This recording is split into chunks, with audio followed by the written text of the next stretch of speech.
नमस्कार, जय हिंद, वंदे मातरम। दोस्तों, स्वागत है आप सभी का आपके अपने YouTube परिवार राजस्थान क्लासेस पर। आइए दोस्तों, ये क्लास आपके लिए बहुत ही इम्पोर्टेंट होगी आज की। और आज भी मैंने आपके लिए नए क्वेश्चन ऐड किए हैं आज की क्लास में। दोस्तों, पहला क्वेश्चन आप लोगों की स्क्रीन पर है इस प्रकार से। दोस्तों, अगर आपको दिखने में थोड़ी सी प्रॉब्लम हो सकती है, अगर दिखने में प्रॉब्लम हो तो आप लोग क्या करेंगे, एक बार अपने मोबाइल की जो है ना इस वीडियो की क्वालिटी को बढ़ा दीजिएगा, है ना। तो चलिए दोस्तों, आज का पहला क्वेश्चन है, राजस्थान की किस ऐतिहासिक धरोहर को यूनेस्को की वर्ल्ड हेरिटेज सूची में शामिल नहीं किया गया। दोस्तों, क्वेश्चन कितना शानदार है। यहाँ पर आप सभी का राइट आंसर होगा आमेर की हवेलियों को शामिल नहीं किया गया, बाकी सबको शामिल किया गया। जैसे चित्तौड़ के किले को, जंतर मंतर, कुंभलगढ़, इन सभी को किया गया, है ना।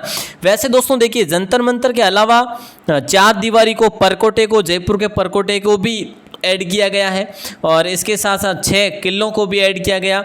ठीक है, तो ये चीज़ आप लोग ध्यान रखेंगे। नेक्स्ट क्वेश्चन है, निम्नलिखित में से किसका लेखक वीर भान था। देखिए दोस्तों, थोड़ी सी प्रॉब्लम हो सकती है, आपको पास में ज़्यादा दिख रहे होंगे, लेकिन आप क्वेश्चंस पर फोकस करेंगे ओनली कि निम्न में से किसका लेखक वीर भान था। आपने कहा सर वीर भान जो था ना, ये तो राजरूपक का था। तो राइट आंसर आप सभी का क्या हो जाएगा प्यारे दोस्तों, डी ऑप्शन। ये जोधपुर महाराजा जो थे ना, अभय सिंह के दरबारी कवि थे। ध्यान रखना दोस्तों, अभय सिंह के दरबारी कवि थे। ठीक है, अगला क्वेश्चन है, राजस्थान की कौन सी विख्यात लोक देवी का संबंध चूहों से है। मतलब कि कितना आसान क्वेश्चन है, देखिएगा, है ना। राजस्थान की कौन सी विख्यात लोक देवी का संबंध जो है ना चूहों से है। शीला देवी नहीं होगा, करणी माता हो जाएगा। बी ऑप्शन सभी का राइट आंसर। ये देशनोक में है दोस्तों, बीकानेर में। राठौड़ों की इन्हें आराध्य देवी भी मानते हैं वैसे, और इनका मंदिर जो क्या कहलाता है, मठ कहलाता है सर। हाँ, तो ये चीज़ आप लोग ध्यान रखना। इनके जो चूहे यहाँ पर मिलते हैं, सफ़ेद चूहों को काबा कहा जाता है। आधुनिक मंदिर के निर्माण की बात करें तो गंगा सिंह ने इसका निर्माण करवाया था। दोस्तों, नेक्स्ट क्वेश्चन है 113 पे कि निम्न में से राजस्थान की ताम्रयुगीन सभ्यता में सबसे प्रमुख सभ्यता कौन सी है। इनमें से सबसे महत्वपूर्ण सभ्यता कौन सी है ताम्रयुगीन सभ्यता में से। तो दोस्तों, आप सभी जानते हैं कि ये ऑप्शन लॉक हो जाएगा। ये उदयपुर में, इसकी खोज की बात करें तो AK व्यास ने, मतलब अक्षय कीर्ति व्यास ने की थी दोस्तों खोज सबसे पहले 1952-53 में, आप सबको पता होगा। ठीक है, उसके बाद खुदाई की बात करें तो NCD सांकलिया ने और इनके साथियों ने खुदाई करवाई थी। ठीक है, ध्यान रखना दोस्तों। अच्छा क्वेश्चन था। बाकी है जो अपना अगला क्वेश्चन भी आ गया, देखिएगा, राजस्थान के किस जिले में गणेश्वर स्थित है। अब आसान क्वेश्चन पूछा है आप लोगों से, तो दोस्तों राइट आंसर आप सभी का हो जाएगा सीकर। गणेश्वर सभ्यता कहाँ पर है, सीकर में है दोस्तों, और नीम का थाना में है। इसकी खोज की बात करें ना तो RC अग्रवाल ने इसकी खोज की थी, मतलब रमेश चंद्र अग्रवाल ने इसकी खोज की थी। और दोस्तों ध्यान रखना, कांतली नदी के किनारे, मैंने कई बार आपको बताया, यहाँ पर प्राप्त तांबे की बात करें 99% यहाँ पर शुद्ध तांबा मिला दोस्तों। ठीक है, तो ये चीज़ आप लोग ध्यान रखेंगे। अगला क्वेश्चन आप लोग की स्क्रीन पर है कि बागोर सभ्यता जो है ना, बागोर सभ्यता किस नदी के किनारे पर अवस्थित है। ये क्वेश्चन हमारे अपने क्या बोले असिस्टेंट प्रोफेसर एग्जाम में भी पूछा गया था, और आप सबको मैंने बताया भी था। तो दोस्तों, बागोर सभ्यता जो है ना, ये अपने भीलवाड़ा जिले में। बोले सर कहाँ पे, तो कोठारी नदी पे। तो दोस्तों राइट आंसर आप सभी का क्या हो जाएगा, ये ऑप्शन हो जाएगा। और इसके उत्खनन की बात करें, BN मिश्र ने इसका उत्खनन करवाया था। ओके सर, अगला क्वेश्चन देखिएगा, जरा ध्यान देना, क्वेश्चन शानदार है। बेराड प्राचीन भारत में किस जनपद की राजधानी था। कई बार ऐसे प्रश्नों को अपन ने पढ़ा, तो दोस्तों राइट आंसर क्या हो जाएगा, बेराड प्राचीन भारत में किस जनपद की राजधानी था, मत्स्य जनपद की राजधानी था। ध्यान रखना। और दोस्तों इसे विराट नगर के नाम से भी जाना जाता था। विराट नाम से यहाँ पर राजा था, जिसने किसका साथ दिया था, बोले सर युधिष्ठिर का साथ दिया था। ध्यान रखना दोस्तों। अगला क्वेश्चन आप लोग की स्क्रीन पर है, थोड़ा सा आज क्लियर नहीं दिखेगा, मैंने कहा ना आपको, मेरे पास समय अभाव था आज। ठीक है, और वैसे भी एज इट इज़ मैंने आपके लिए स्कैन करके मैं लेकर आया हूँ, तो वैसे कोई प्रॉब्लम नहीं होगी, पढ़ाने में वही तरीका रहेगा, लेकिन थोड़ा सा दिखने में है जो आज के क्वेश्चन साफ सुथरे आपको नहीं दिखेंगे। उम्मीद है सभी को दिख रहे होंगे, किसी को लग रहा होगा, बाकी ऐसा है ना, दिखने में कोई दिक्कत नहीं होगी। चलिए दोस्तों, महाशिवरात्रि पशु मेला किस स्थान पर आयोजित किया जाता है। इनमें से करौली, जयपुर, बाड़मेर, अजमेर। तो राइट आंसर आप सभी का हो जाएगा, बोले सर इनमें से अगर पूछा जाए तो करौली में ही करते हैं, यहाँ पे नहीं होता, यहाँ पे भी नहीं, यहाँ पे भी नहीं, ठीक है। तो ध्यान रखना दोस्तों, अगर है ना यहाँ पे सवाई माधोपुर ऑप्शन देते तो सवाई माधोपुर होगा, ठीक है। और ये जो करौली में जो मेला भरता है दोस्तों, ये भाद्रपद में भरता है ना। अगला क्वेश्चन है, देखिएगा 138, क्या पूछा जा रहा है, राष्ट्रीय ऊंट अनुसंधान केंद्र कहाँ पर स्थित है? जोधपुर में, कोटा में, अजमेर में या बीकानेर में? ये आसान है, ये बहुत ही आसान है, बहुत ही आसान है ना। तो राइट आंसर हो जाएगा आप सभी का, आपने कहा सर बीकानेर हो जाएगा। चलो बीकानेर को लॉक कीजिएगा। दोस्तों अगर पूछा जाए ना, ये बीकानेर में कहाँ पर है? जोड़बीड़ में, ठीक है। और इसकी स्थापना की बात कर लें आप लोगों से, तो मैंने आज से पहले आपको कभी नहीं बताया, 1984 में यहाँ पर इसकी स्थापना होती है, ठीक है। ध्यान रखना, वे स्थान जो अपनी मृदा शिल्प टेराकोटा के लिए प्रसिद्ध है। दोस्तों टेराकोटा के लिए कौन सा गाँव प्रसिद्ध है? मोलेला, कैथून, बगरू या सांगानेर? ये आसान है। आपने कहा सर मृदा शिल्प के लिए या फिर टेराकोटा मृदा से ही बनती है, तो दोस्तों मोलेला गांव प्रसिद्ध है, ठीक है। और ये मोलेला गांव कहाँ पर है? आपने कहा सर राजसमंद में। ओके साहब आगे बढ़ेंगे, आइएगा।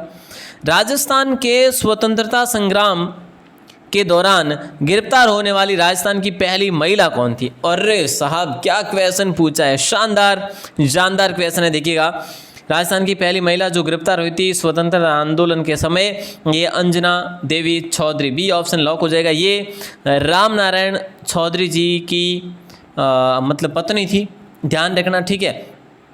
और ये पहली महिला थी दोस्तों, ध्यान रखना, ठीक है। अच्छा क्वेश्चन था ये आपका, अंजना देवी चौधरी जो कि राम नारायण की पत्नी थी। एकीकृत राजस्थान के निर्माण में मत्स्य संघ में शामिल जिले कौन से थे? एकीकृत राजस्थान में जो अपना मत्स्य संघ हुआ था, ये शामिल हुआ था, इसमें कौन कौन से जिले थे? ABCD है ना, ABCD आप याद रखेंगे ना, ABCD मत्स्य संघ, डी ऑप्शन को लॉक कर देना प्यारे दोस्तों, ठीक है। वैसे एकीकरण 7 चरणों में हुआ था, सबको पता है ना। 1 नवंबर 1956 को ये हो गया था पूर्ण, और शुरू हुआ था 18 मार्च 1948 से। चलो साहब, राजस्थान का एकीकरण कितने चरणों में पूरा हुआ? अरे भाई साहब कितना आसान क्वेश्चन पूछा है आप लोगों से, है ना। कितने चरणों में हुआ? आपने कहा सर 4 चरणों में हुआ, तो चलो भैया डी ऑप्शन को लॉक कर दीजिएगा। 18 मार्च 1948 से शुरू होता है, 1956 को बंद होता है 1 नवंबर को, ठीक है। ध्यान रखना दोस्तों, अच्छा क्वेश्चन है, लॉक कीजिएगा। मेवाड़ के महाराणा भूपाल सिंह किस वर्ष में राजस्थान के महाराजा प्रमुख बने? देखिए दोस्तों, मेवाड़ के महाराणा भूपाल सिंह जो है किस वर्ष में राजस्थान के महाराज प्रमुख बने? तो आप सभी का राइट आंसर हो जाएगा, बोले सर 1949 में बने थे, मतलब चौथे शरण में। चौथा शरण आप सबको पता है कि 30 मार्च को था, और 30 मार्च को आज हम प्रत्येक वर्ष को हम क्या मनाते हैं? राजस्थान दिवस के रूप में मनाते हैं। और दोस्तों ध्यान रखना, इसी समय मतलब 30 मार्च 1949 को क्या हुआ था? राज प्रमुख मान सिंह को भी बनाया था, मान सिंह को राज प्रमुख बनाया था, और इनको महाराणा को क्या बनाया था? महाराज प्रमुख बनाया था, ठीक है।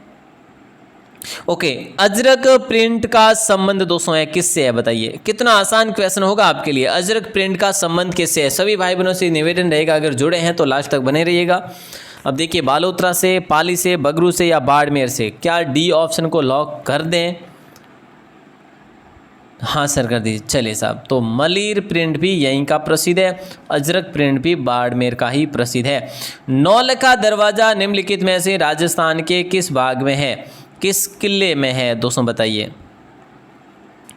राजस्थान, देखिए राजस्थान में नौलखा दरवाजा जो है ना, कौन से किले का है? रणथंभौर, आमेर, चित्तौड़ या नाहरगढ़? आपने कहा सर इसका राइट आंसर होगा रणथंभौर। चलो साहब रणथंभौर को लॉक करते हैं। रणथंभौर की बात करें, हमीर की आन बान और शान है। अबुल फजल ने इस दुर्ग के बारे में आपको पता हो तो कहा था ना कि सभी दुर्ग नंगे हैं, और ये दुर्ग जो है ये बख्तर बंद दुर्ग है, ये ऐसा कहा था अबुल फजल ने। ओके साहब, यहाँ पर 32 खंभों की छतरी भी है, आप लोगों को याद हो तो। हाँ सर है तो सही। चले भैया, धौलागढ़ देवी का मंदिर किस जिले में? ये क्वेश्चन आपके लिए न्यू है भैया, ये क्वेश्चन आपके लिए है न्यू, तो आप करेंगे राइट आंसर। धौलागढ़ देवी का मंदिर जो है ना मेरे दोस्तों, जल्दी बताइए। आपने कहा सर ये अलवर में हो सकता है, तो हो नहीं है बिल्कुल। धौलागढ़ देवी का मंदिर अलवर जिले में है, मतलब कठुमर नाम से गांव है, वहां पर स्थित है ये वाला मंदिर।